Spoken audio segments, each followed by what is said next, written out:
Kawan Hapfam ya, ini sudah 1 bulan saya mulai budidaya maggot ya, riset ya. Apa dan bagaimana hasilnya, mari kita dengarkan video ini sampai akhir.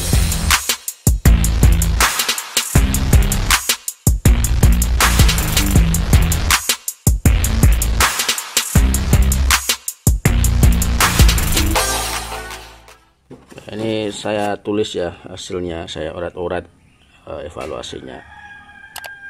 Nah, yang pertama itu soal apa ya, bibit ya. Memang menurut saya sebaiknya bibit itu ya, itu lebih baik beli ya, beli dalam bentuk telur ya. Jadi udah banyak dijual, murah sekali daripada kita membudidaya dari alam. Ya, ini ada lalat dari alam ini ya, Bang. Itu lambat ya, untuk belajarnya kelamaan ya. Kita sedikit berkorban tidak apa-apa, murah sekali, paling nggak sampai 100.000 kita bisa dapat bibit ya. Ini hasil budidaya saya ya, untuk 1 bulan hasilnya begini.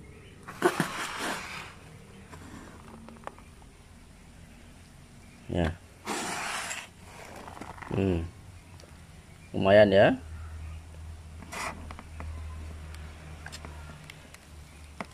Gemuk-gemuk enggak kawan semua, kawan Hapfam ya. Kalau saya bandingkan dengan yang di alam, memang gemuk-gemuk yang di alam. Kemarin saya punya biopon yang untuk dari alam itu gede-gede ya. Nah, tapi lumayan lah ini. Kemarin saya beli itu 30 gram ya, dan ya banyak kematian kemarin ya. Itu evaluasi saya terkait dengan media. Jadi ini umur budidaya 3 minggu ya, kawan Hapfam ya. Nah, pada saat minggu pertama itu ya, waktu menetas itu saya mengalami kendala di medianya itu panas ya, panas. Nah, panas itu artinya dia ada amoniak yang cukup banyak. Kemarin saya memakai pur ayam sama ya, dedak campur air ya, itu panas sekali. Itu menyebabkan banyak kematian, panas sekali ya amoniaknya. Bisa waktu kecil-kecil itu panas sekali dan banyak yang mati, besar itu kematiannya. Nah, itu evaluasi saya. Jadi pilihlah media yang apa, tidak menimbulkan panas. Nah, akhirnya saya memakai serbuk gergaji. Nah, itu tidak panas ya, tidak panas. Jadi untuk media itu memang lebih baik yang tidak menimbulkan panas ya. Itu silahkan carilah ya, seperti itu. Nah, ini terkait dengan apa, butirannya ya. Maksudnya kalau bekatul itu kan butirannya kecil-kecil, mungkin amoniaknya banyak terperangkap di sana ya, seperti itu. Nah, kedua, media itu lebih baik yang kering ya, karena kalau basah itu memang potensi apa, panasnya sangat tinggi, kering dan mengeringkan. Nah, ini basah, ini serbuk gergaji, tapi karena pakanannya basah ya, makanya ikut basah.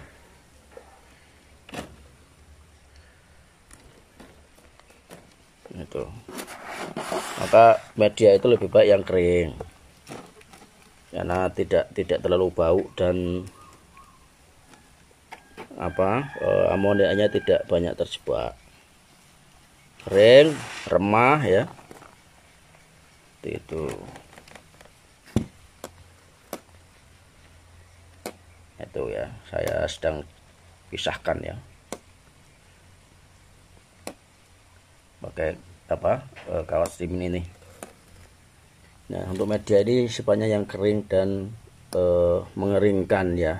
Banyak alternatifnya, ada kompos, serbuk gergaji ya, kompos daun-daunan itu kan bisa itu, kotoran hewan yang kering ya, katul. Nah itu seperti itu, karena media ini memang sifat utamanya itu adalah untuk tempat sembunyi mereka dan tempat hidup yang nyaman ya, walaupun juga ada fungsinya pakan, tapi utamanya saya lihat untuk tempat sembunyi mereka ya, karena kan mereka tidak tahan dengan panas ya, panas matahari, sinar langsung ya, sehingga mereka butuh tempat sembunyi yang nyaman seperti itu. Saya sedang pindah ya.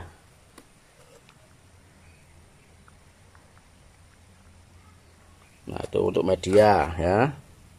Terus untuk pakan ya. Nah pakan ini penting ya. Jadi pakan itu menurut saya, kesimpulan saya untuk sebulan ini memang lebih baik pakan itu yang kering ya. Jadi kalau tak basah ini kan sebaiknya kita keringkan. Ini kebetulan saya banyak limbah buah ya, jeruk, mangga, pepaya itu banyak sekali. Kebetulan saya punya tetangga yang jualan buah dan melimpah sekali, maka saya ambil aja. Nah ini masih basah, sehingga kalau makan basah itu medianya ikut basah. Nah menurut saya ini lebih baik kita keringkan ya, kita peras airnya, gimana caranya ya, seperti itu. Nah ini walaupun ya dimakan lahap sama mereka tuh, pasti dimakan lahap, mau dihabisin sama mereka tuh ya. Tapi lebih baik menurut saya memang dikeringkan, diperas. Nah caranya ya di tumbuk ya, dicacah-cacah. Jadi kalau untuk skala lebih besar lebih baik kita cacah-cacah pakai mesin pencacah ya, seperti itu. Makanya saya lihat beberapa video itu kan memakai mesin pencacah untuk merubah struktur makanan menjadi lebih lembut. Dan misalnya mangga ini kan kulitnya tidak dimakan sama mereka ya, yang keras-keras tidak dimakan. Jeruk juga ini nih kan tidak dimakan kulitnya ini, karena mereka mencari struktur yang lebih lemah ya, lebih lembut ya, seperti itu. Nah, dimakan dagingnya aja. Nah lebih baik menurut saya, karena itu kalau emang kita budidaya betul, lebih baik kita ini kita cacah ya, pakai mesin cacah sehingga lembut, kemudian kita peras. Nah itu kalau pupuk cair cairannya kan bisa untuk jadikan pupuk cair ya, seperti itu. Hasil pertama jelas. Nah terus yaitu ya untuk makan ya, kemudian hindari makan makanan yang banyak mengandung pestisida dan bahan pengawet. Itu kira jeli. Kemarin punya saya sempat satu biopon itu mati ya, total ya. Nah setelah saya evaluasi, ternyata karena faktor makanan. Jadi saya kasih kubis. Nah kubis itu memang pestisidanya sangat tinggi, kawan Hafam ya. Untuk sebelumnya kawan-kawan yang baru menemukan channel ini, silahkan subscribe ya, subscribe, comment, and share ya, karena channel ini isinya berisi tentang pertanian terpadu ya. Jadi potensi masa depan itu ya salah satunya ada di integrated farming, pertanian terpadu. Terpadu bagaimana ya, antara hewan, ikan, ternak, ikan, dan tanaman. Terpadu bakteri, jamur dan tanaman ya. Terpadu antara unsur sosial, ekonomi, agama, dan pendidikan. Itu kalau saya memahami keterpaduan itu di situ, keselarasan dengan alam, ekonomi, dan lingkungan ya. Jadi kita memadukan semuanya sebisa mungkin sih zero waste ya, tidak ada limbah, semuanya jadi hasil ya. Silakan subscribe. Nah ini insya Allah channel ini akan saya bawa ke sana ya, evolusinya akan ke sana ya, termasuk salah satunya Magot nih, karena Magot ini memang monster perombak yang luar biasa ya. Nah itu media ya, hindari yang pestisida itulah. Kalau informasi dari teman itu memang lebih baik direndam dulu kalau memang kemungkinan bahan pakannya itu diindikasikan mengandung pestisida ya, atau bahan pengawet. Tapi yang jelas saya mengalami kemarin sampai mati total ya, satu piu pun, satu box styrofoam ya, seperti itu. Nah itu untuk makanan ya, untuk pakan ya. Jadi dari pakan-pakan yang potensi mengandung racun ini nih, racun ya, ada pestisida pengawet makanan. Nah, sebaiknya makanan dicacah, dikurangi airnya, tidak terus makanan itu tidak boleh berlebih ya, melebihi kebutuhan populasi maggot. Efeknya guys ya, jadi maggotnya itu karena makanannya berlebih ya, akhirnya banyak makanan tersisa ya. Itu tidak bagus, lebih baik ya pakannya tidak kurang tidak lebih. Kalau kurang mereka akan kabur, kalau kelebihan amoniaknya akan timbul berlebih juga dan timbul bau ya, seperti itu. Kalau berlebih juga saya lihat kadang kecepet, kadang banyak yang mati ya, seperti itu. Nah ini nih kan mati, ini kadang faktor biasanya kecepet. Nah itu oke ya. Makanan itu ya sebaiknya kering ya, seperti yang saya sebutkan, lebih baik dicacah, kemudian kalau bisa dikeringkan, artinya dikurangi airnya, diperas ya, seperti itu. Oke, next, jadi pakan. Nah kemudian pakan itu ya sebenarnya melimpah sekali, sangat melimpah, karena evaluasi saya ya, maggot ini diberi bahan organik apapun pasti akan dimakan ya, pasti akan dihabisin sama mereka. Kulit jeruk, mangga, rumput, makan selama bahan organik ya, kotoran hewan, kotoran manusia itu akan dihabisin ya, seperti itu. Jadi melimpah evaluasi saya, jadi potensinya sangat besar untuk dijadikan sumber protein ya, yang mudah didapatkan karena makanannya melimpah.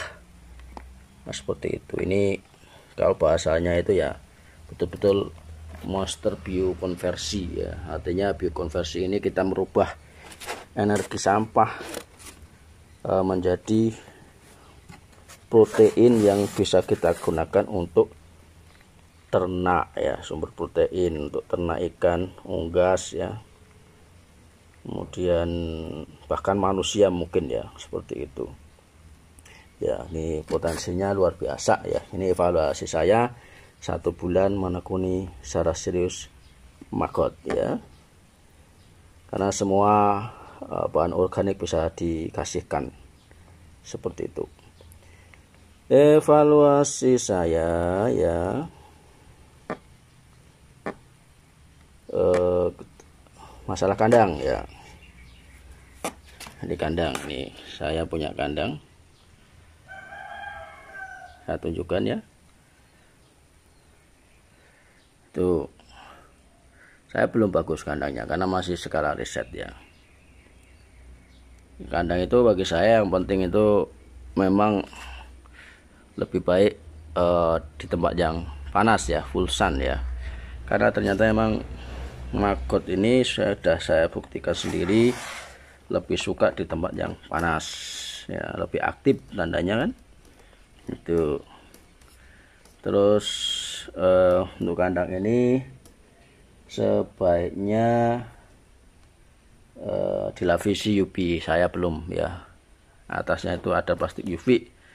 Plastik UV itu yang untuk di atasnya itu sinar matahari masuk tapi hujan tidak bisa masuk ya, itu UV fungsinya begitu ya.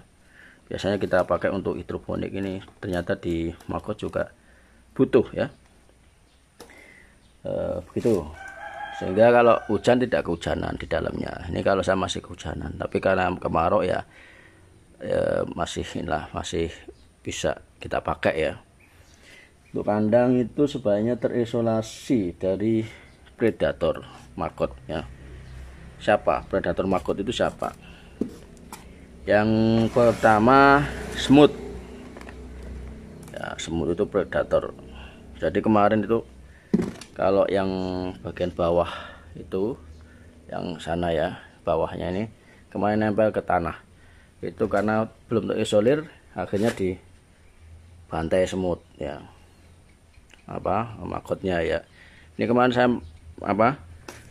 kandang ini saya pakai untuk maggot hasil dari alam ya, dan sempat menetas ya, sudah menetas, sudah panen telur tapi tidak seberapa.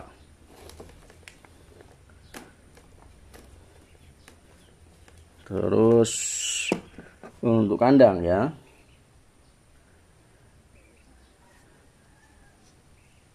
untuk kandang itu yaitu terisolir dari predator. Itu saya belajar dari YouTube ya, entah di bawahnya kasih oli, entah diisolasi dengan kolam keliling ya, kolam yang melingkari kandang. Itu saya kira solutif ya. Nah, semut, kemudian cicak, tokek, kadal, terutama semut yang bisa masuk ya, itu tidak bisa masuk ke kandang karena adanya isolasi ya. Nah, kandang itu lebih baik juga membuat maggot ini tidak bertelur ngawur, asal bertelur ya. Makanya kayu-kayunya itu lebih baik di luar ya. Ini kalau saya masih sederhana, kayunya kan di luar ya. Jadi masih inilah sederhana sekali ya. Tapi memang harus di luar ya kayu-kayunya, karena kayu itu yang kalau kerangka kayu ada di dalam ya, itu bisa dijadikan tempat bertelur mereka, sehingga tidak pada tempat yang kita inginkan itu ya kawan semua ya. Nah, untuk biopon ya, kalau mau memulai maggot ya, menurut saya jangan menunggu semuanya siap, tapi pakai apa yang punya.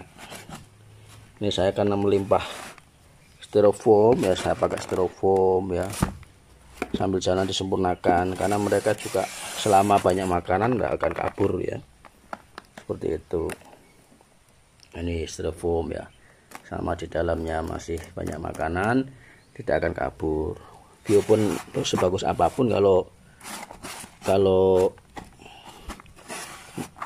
tidak ada makanan, kekurangan makanan, mereka akan kabur, seperti itu. Nah, tiga ember ya, bisa pok kayu bisa. Nah, jangan menunggu semuanya siap sempurna ya. Tuh. Terus evaluasi berikutnya itu, jadi ini kita bisa kombinasi ya budidayanya dengan ayam. Ayam itu saya kasih makan ini lahap, saya kasih bebek juga lahap sekali ya. Artinya potensinya itu kita kembangkan ke mana untuk dikombinasi dengan ayam, bebek, sangat potensial ya, seperti itu ya. Ikan juga oke. Kesimpulan saya memang ya, ini sangat potensial sebagai biokonversi untuk memproduksi protein ya. Jadi sumber pakannya melimpah ya, dan bisa diberikan ke banyak jenis ternak ya, penggunanya juga luas itu. Ini artinya kalau supply chain ya, jadi apa istilahnya ekonomi itu, supply and demand ya, jadi antara bahan baku dengan mau kita buang kemana, ini magot ini sangat mudah ternyata ya, seperti itu. Ini sudah saya jaring, sudah saya bersihkan, nanti saya pindah memang ini di dalam ini melimpah ini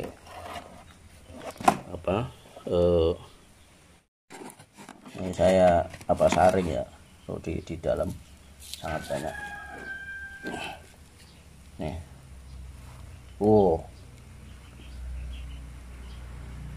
Udah mulai hitam. Medianya nggak terlalu banyak ya, yang penting makanannya ada aja. Ini medianya juga bisa kita keringkan, ditambah lagi medianya ya, sebelum gergaji, maka ini akan lebih kering. Ini tidak terlalu kering ya medianya, tapi bisa kita keringkan. Nah, karena saya sementara pakanannya banyakkan mangga, ini kebetulan yang melimpah mangga ya, ini dihancurkan mangganya sampai tinggal kulit-kulitnya aja, bijinya nggak dimakan. Nah, ini jeruk juga ini dihabisin dalamnya tuh. Ya, itu evaluasi saya ya. Jadi ini bangkai ayam yang kemarin mati ya, juga dihabisin sama mereka. Nah, tuh monster betul ya. Kalau seimbang populasi dan makan, maka tidak akan timbul bau ya. Nah. Oke ya, itu evaluasi saya. Nanti akan saya evaluasi terus seiring perkembangan volume budidaya magot saya ini ya. Ke depan saya akan berusaha mengintegrasikan dengan ternak ya, sebagai sumber biokonversi protein dari sampah menjadi protein ya, lewat magot ini. Saya membaca peluangnya sangat besar. Itu ya kawan-kawan semua, terima kasih, semoga bermanfaat. Assalamualaikum warahmatullahi wabarakatuh.